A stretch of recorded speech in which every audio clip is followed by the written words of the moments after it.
As Jesse used to say, keep hope alive.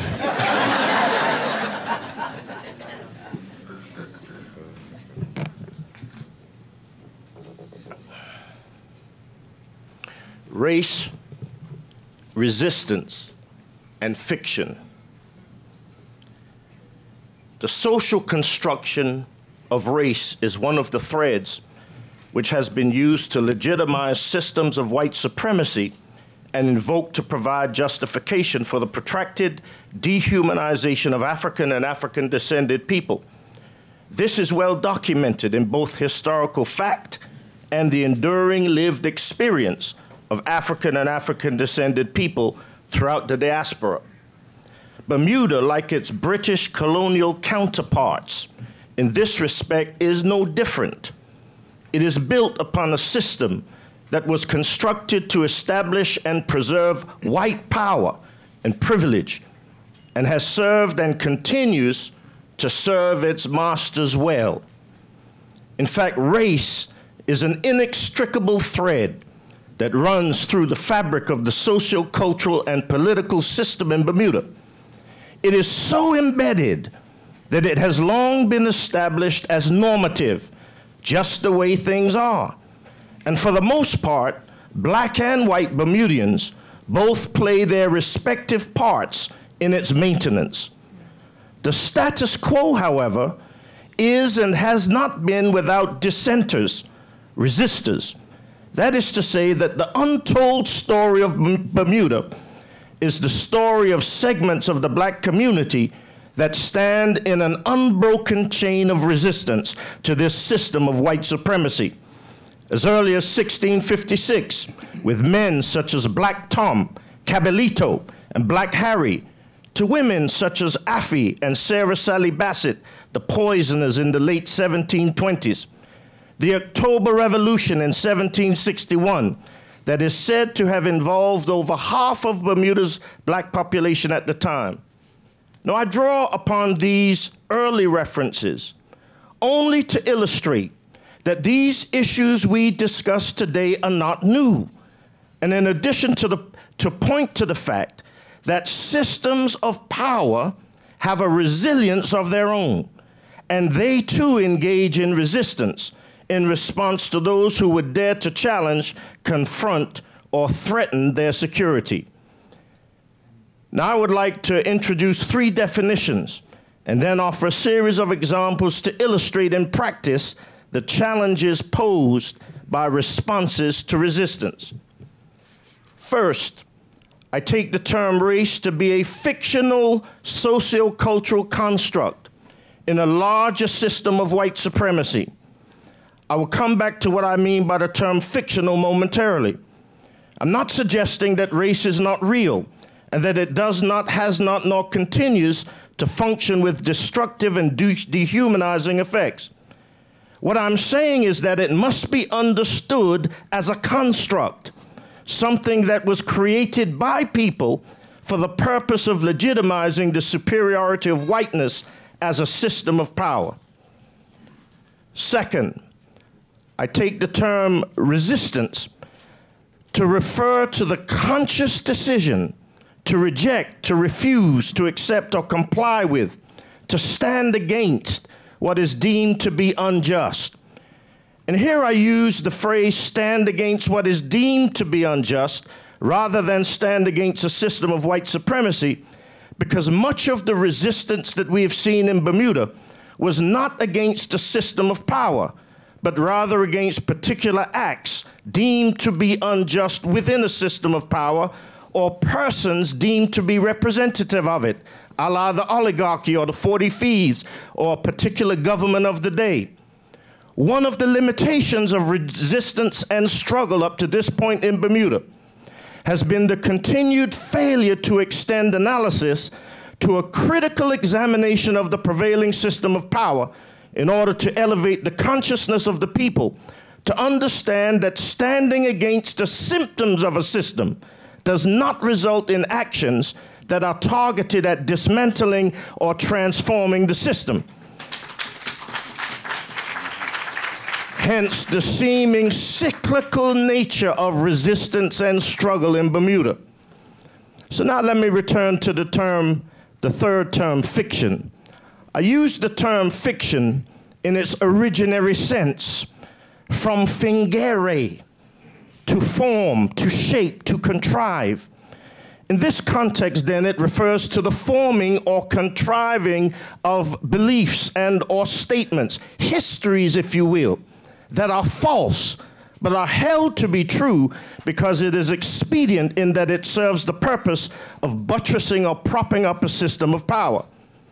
The fiction of narratives surrounding race and resistance, in this sense, can be used so that even in standing against or resisting particular practices or acts committed, those in service against those in service to this system of white supremacy, people can often, in actuality, be co-opted into courses of action that perpetuate and preserve the power, privilege, and injustice of the system.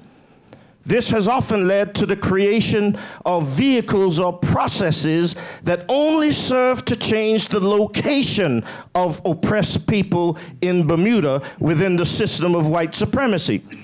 This locational change is achieved in part by exploiting the crass or extreme individualism and self-interest of persons who can be easily appeased by Pyrrhic victories of individual advancement that in reality do absolutely nothing to dismantle or overcome the system of power itself. You're not adding time when they clap. So resistance refers to acts of standing against particular manifestations of systemic power. In the process of resistance, a critical step is to break the silence by finding one's voice or giving voice to that against which or for which a stand is made. This has and continues to be a challenge in Bermuda because there is a well-established cultural predilection wherein it is deemed to be impolite or unseemly to openly speak about issues, especially issues of race and white power that are viewed as confrontational or challenging to the status quo. This, combined with fear, not completely unfounded, of being targeted for recrimination if one dares to challenge the established system of power. This is compounded by the fact that Bermuda has a history of silencing dissent, those whom it deems to be troublemakers, threats to the status quo. There are numerous historical examples of people being driven from the island, and among the most familiar are the Reverends Richard Hilton Tobbitt, Arthur Goldring, Charles Vinton Monk, Kingsley Tweed, who was exiled in the face of death threats, and members of the Black Beret cadre, to mention but a few. Each of these examples represents persons or groups that have been prepared to endure the risks that come with breaking the silence in an effort to advance the cause of justice and promote a common good that may have only been seen by them, yet spoke to the aspirational hopes of many of the silenced in the larger Bermudian community. In the face of resistance, governments in Bermuda have reverted to the use of persecution tactics, rendering individuals non-employable, calling in of mortgages with the bank, tactics that have been psychologically embedded and function as a deterrent to would-be resistors from engaging in revolutionary action. In this recent period, the former OBA government represents the most flagrant and egregious example of this practice of silencing resistance. In an effort to silence resistance to its privatization of the airport, it employed the use of slaps, strategic lawsuits against public participation, as a means of intimidating Brother Jason Hayward of the People's Campaign. In addition, we saw repression in terms of the pressure that was placed upon the Bermuda Broadcasting Company and radio stations that led to the closing down and limiting of talk shows to silence the voice of members of our community that were trying to participate in resistance and be heard.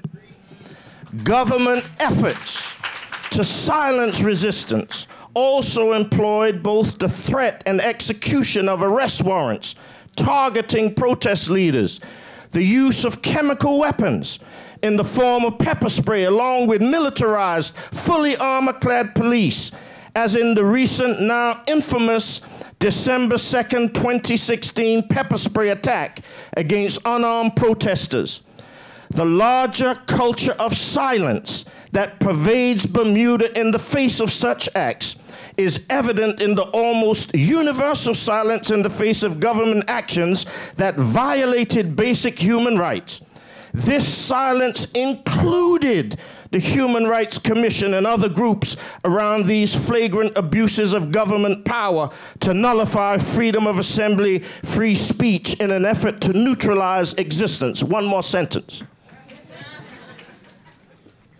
These examples highlight the fact that resistance always comes at a price, and those who engage in such action must be committed to the greater cause of freedom and justice, and must be prepared to endure the wrath and consequences that result from challenging systems of white supremacy and power in Bermuda.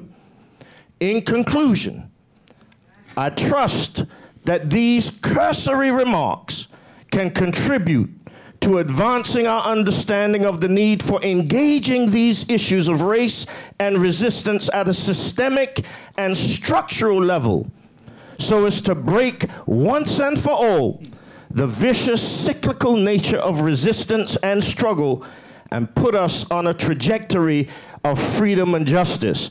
I look forward to uniting together on this journey. And I'll end with a quote from Prophet Monk.